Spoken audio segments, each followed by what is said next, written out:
Chris, what's your take on the admission? Well, that's the very least he could admit to, Danica. This is the problem. He is culpable, the Prime Minister, because of the way he has failed to lead on this issue.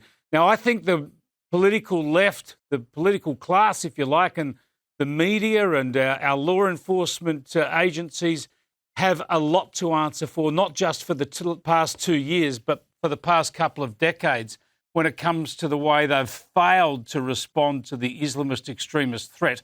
Time and time again, they've failed to respond adequately, but nobody has failed as spectacularly or with more warnings or by doing precisely the wrong thing than Anthony Albanese has since he's become Prime Minister, and particularly since October the 7th, 2023. He has been pleaded with. People have begged him. People have lobbied him. They've publicly demanded that he do more and take up action both to protect the Jewish Australian community, to protect law and order in this country, and to take on the scourge of Islamist extremism.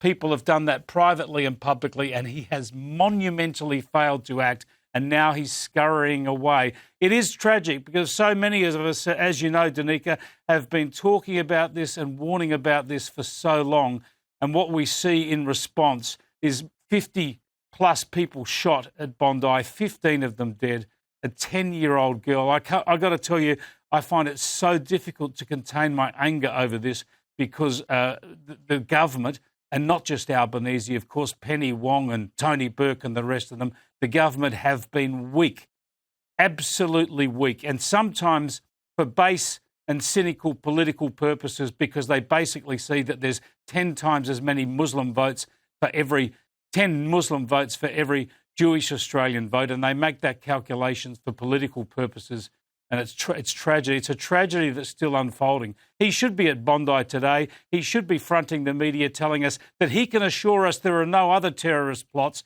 There won't be another massacre like this, but he can't do that, and he won't do that. No, he won't do that. Today's admission, it's a catastrophic failure. You're spot on. Let's talk about the ABC, Sarah Ferguson's interview last night with Josh Frydenberg, where she saved this gotcha moment, basically saying that his speech yesterday at the memorial was all for politics. What do you make of it? Look, this betrays the absolute political bias and ideological bent of the ABC. It's complete insensitivity to these issues. It's complete denial about the problem of Islamist extremism.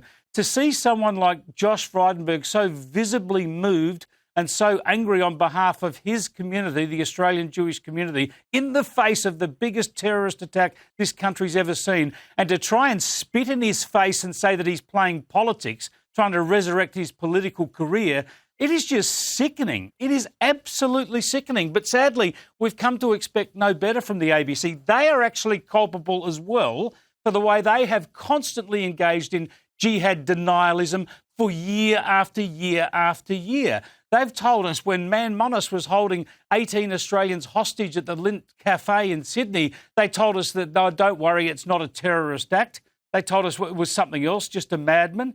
There's so many times we've been told, oh, it's not terrorism. In fact, they've attacked the Australian community by pretending there'd be the problem of a backlash against Muslim Australians. That's never happened.